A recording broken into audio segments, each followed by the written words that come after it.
ఎలక్షన్లో ఎవరు గెలుస్తారు అనుకుంటున్నారు? చంద్రబాబు నాయుడే గెలుస్తాడు అనుకుంటున్నామమ్మా. ఎందుకని అనుకుంటున్నారు?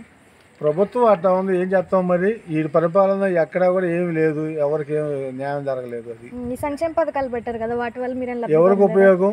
సంక్షేమ పథకాలు కరెంటు బిల్లు కట్టుకోమని వాడిని కరెంటు బిల్లు వాడు ఇచ్చేదేమో 1000 రూపాయలు అయితే కరెంటు బిల్లు 2,000 వస్తుంది. ఎవరికి లాభం చెప్పు? మీరేమీ లబ్ధి పొందలేదు? మేమేం లబ్ధి పొందలేదమ్మా.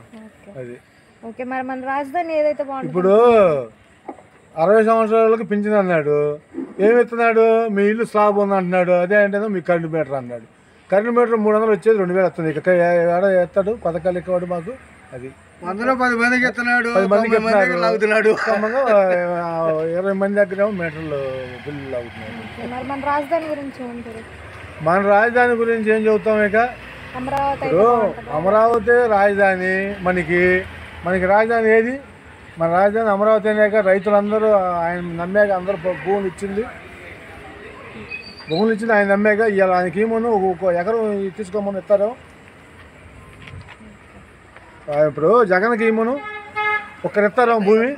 మరి చంద్రబాబు నాయుడుకి ఎందుకు ఇచ్చారు అన్ని వేల ఎకరాలు? ఎకరం 30,000 40,000 చేసే పొలాన్ని ఇచ్చారు. వరక దేనికి ఇచ్చారు? ఆయన మీద నమ్ముకొని పెట్టే కదా మనకు ఒక ఆంధ్ర రాష్ట్రం బాగుపడితే ఇచ్చింది.